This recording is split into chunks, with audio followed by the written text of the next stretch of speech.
Mother says I'm her special little boy, psych. Whew. No, he's not.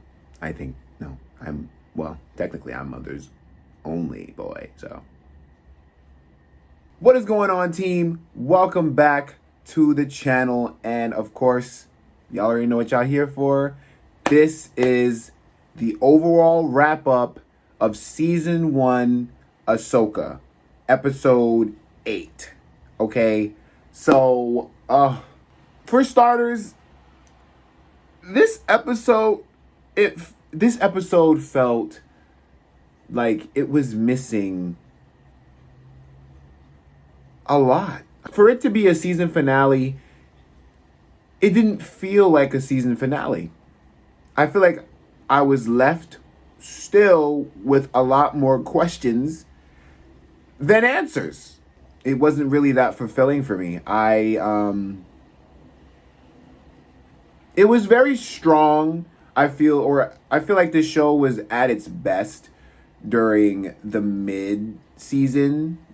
That was when everything was kind of like hitting its hardest, and it was like, wow, they're really setting a bar, high expectations and things like that. And then it's like we hit the climax, and then they kind of just dropped like really, really fast. I still don't have that feeling of Grand Admiral Thrawn being an actual threat. It seemed like he was more just the name to add on to the show than anything else.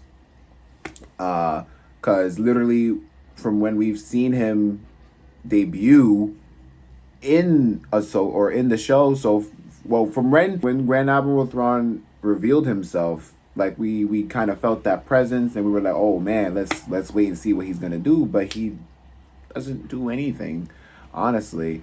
All he's mainly doing is wasting Ahsoka's time by sending other people out after them and whatnot, and we don't know what his motive is.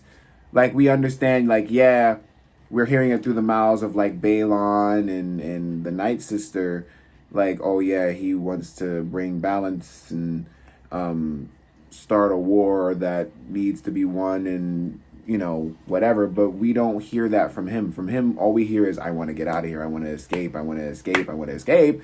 And it's like, okay, well, why are we so afraid of you? What was the point? Like, what was the need of really bringing you on the screen if you weren't really gonna do anything? This episode, what was the action like? The action in this episode was pretty good. I'm trying to like run through the whole episode in my brain like really, really quick. So it's like they were traveling. That's what was happening. Ezra, the gang, Ezra, Sabine, Huyang, Ahsoka, they was all traveling with the turtle people. And then they get ambushed by these starfighters, which destroyed their ship. Then they went to go and bring the fight to the Star Destroyer, or to Grand Admiral Thrawn. And Ezra got his lightsaber, which was cool. And zombies. Oh my God, they had Star Wars zombies in this episode, y'all. So like, when they was trying to get to the Star Destroyer to hop on the ship to escape with them on that ship, the Night Sister, which is what also is making me think, so I'm assuming that whole entire army that Grand Admiral Thrawn has on that ship are all dead. They're all dead, and they're all being controlled by the Night Sister. That's what I think. And because, yeah, when they go down, they just get back up. And I was just like, wait, whoa, that's actually kind of crazy. I don't understand why it seemed like they were so light when it came to the combat and lightsabers. Like, when it comes to Sabine is the only person that will literally take this lightsaber and stab it through the person's chest, and that's it, they're done. But everyone else, they're just, little slash gash here and da-da-da-da-da. It's like they're cutting back on the power of a lightsaber to me. And it's like, well, now we're seeing all these different scales of what a lightsaber can do. And it's like, here, I guess to keep it rated PG-13 or something like that, they just didn't go with like dismemberment or things like that. And it's, I don't know. It's like, I feel like a lightsaber, because it's like, this is what I'm thinking about. in, I forgot which, if it was the movie or if it was in the Clone Wars, where they were like, oh, one Jedi is equivalent to almost 100 clones or 100 battle droids. You were right, Count Dooku. One Jedi is not worth 100 battle droids. More like 1,000. And they got jumped. There was technically three Jedi in this one room, and they get jumped by maybe 10, 15, 20 stormtroopers, and they were struggling. They were legit struggling. I'm like, what happened to that saying 100 battle droids versus one is nothing to one Jedi and things like that? And if we're being technical, okay, Ezra is probably the only real Jedi in that situation. But, Ahsoka she still has her techniques and she's one with the Force and things like that. So she's on that same level, even though she might not be a Jedi. But still, I was like, there's no way that they're actually struggling with this right now. And I don't know, they just kind of made some really weird decisions throughout the show. Like, the whole thing was they were supposed to stay together. They run into the Night Sister, who has this glowing, flaming sword. And then they split up. They split up in that moment. In that moment, it would have been a 3v1. Ezra, Sabine, and Ahsoka versus that Night Sister. But no, Ahsoka says, go on.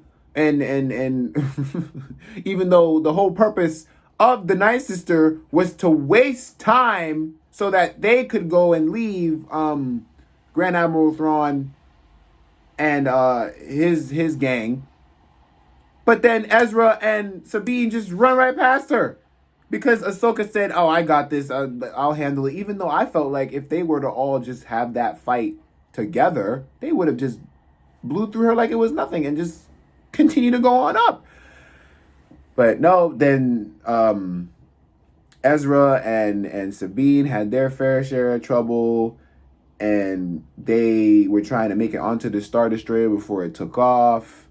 And then Sabine finally came in tune with the Force and was able to lift Ezra to make it to the Star Destroyer. So he went, ran, and jumped, and Sabine caught him with the Force and got him up there, and then Ezra was waiting for her to come so that he could Force pull her onto the ship. But then Ahsoka's coming up while she's getting attacked by all these clones and attacked by the Night Sister, and so she decides to stay back and help Ahsoka and things like that. So the Huyang comes and saves them both. They get on the ship. They try to get to the Star Destroyer before it takes off in the hyperspace ring. And then Ezra was the only person that was on the Star Destroyer, and they gone. And Ahsoka and Sabine didn't get to make it on the ship. And they got left behind. I was like, oh. And then I looked at the time. This was when I looked at the time, because I'm like, wait, they didn't make it on the Star Destroyer and they're still back. I looked at the time. There was only like 5 minutes in the show left. I'm like, wait, so this is how we're going to end it? I'm like, what's going on here? I'm like, there's no way that they can make it back in 5 minutes. I don't think that that's going to happen. So yeah, no, they stayed on that planet, that graveyard planet with the turtle people. And I guess the bit of faith that they have is that they knew that Ezra made it back, and Ezra made it to Hera at the end of the episode, and they reunited with Choppa and things like that. So I don't know if there's going to be a season 2 for Ahsoka, but that's just how it ended. And I was just like, wait. And then they showed Balon and Hati for just one shot. And I don't know where Balon is. I don't know where Hati is. I don't know what's going on with those characters. I don't know what they didn't have no dialogue. It was just, you just saw them in the snowy mountains. They weren't even together. They were split up. And I'm just like, wait, so I'm so confused. What's going on? What's up with those characters? So I'm assuming that there is going to be a season 2. It might not have been greenlit yet because I guess they're trying to see how things go with the numbers in terms of this season. It seemed like it should have one more episode at least. Kind of left a bitter taste in my mouth, this ending. So yeah, throughout the show's course of the 8 episodes, it definitely had its strength between, you know, its start, which is what caught me in, then it kind of fell for maybe the second and third, and then it picked back up 4, 5, and 6, and then 7 was like, wait, we're nearing the end, and this is what we're doing. I don't know how episode 8 is gonna go. So I guess I kind of assumed correct, because I thought that, I'm like, if you have one episode left, unless it's gonna be super long, I don't think you're gonna be able to do much in the eighth episode, in the 8th and final episode. So yeah, it kind of just let me down. But I would still watch it. Like, I still in general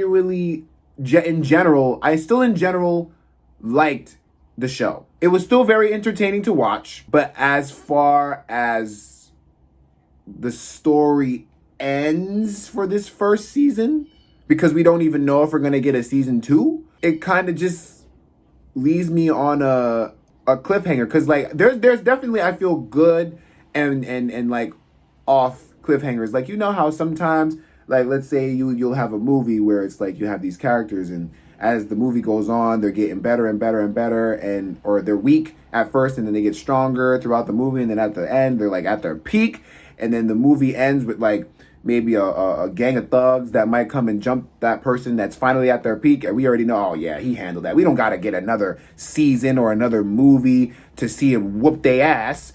We already know that he's going to whoop their ass. But that's not what happens here. I'm so lost. Like, so what now?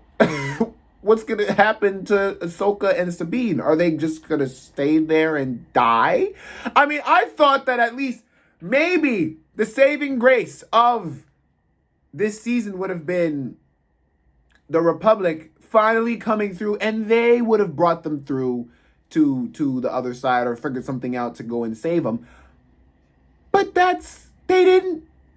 But I'm assuming that maybe if they don't get a second season, they're trying to say Ezra being back with Hera is proof that they should have done something, because they thought he was dead, and now they can listen to Ezra and take his word for it. Or maybe they'll just go and see Grand Admiral Thrawn, the threat that's actually there now, and then be like, oh, I guess they were right. Maybe we should have gone and done something sooner, and then they're going to go and pick them up or something like that. I don't know. I have no idea. I literally have no idea what's going to happen with those two characters. I just feel like it could have been better. So my rating for this episode, I'm going to give it a 6. It's going to get a 6 from me, because it kind of just made me upset. Not upset, but okay, let's rephrase that, because I can't say upset and then be like not upset. It gave me a lot of suspension of disbelief, because first you're going off of Sabine, who can't control the Force and whatnot, and for 2, there was a scene where they're running into this cave to get, or this spire to get to get to the top, to get to the top of the Star Destroyer. And they're underneath the Star Destroyer.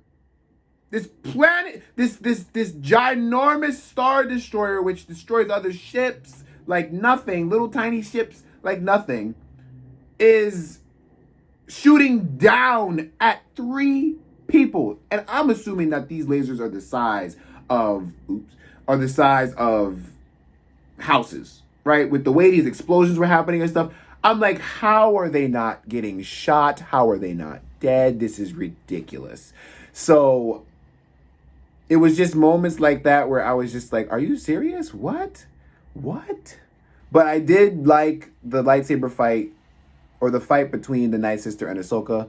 Like I said, they know how to do the lightsaber fights really, really well. because like I said, I see lightsaber fights as like a dance almost. It's like just a nice and elegant, like little tranquil thing. And I feel like they focused very much on that aspect of it, like the choreography and the steps and the movements and everything like that. So I did enjoy the fight scenes with the lightsabers throughout this whole show.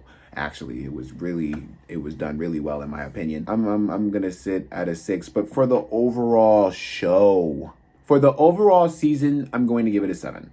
I feel like they tried to bait you in with names, with the very popular Star Wars names, but they didn't do anything with the names, really. They were just there. Of course, let me know what you guys thought of Ahsoka if you have watched it. Are you going to watch it?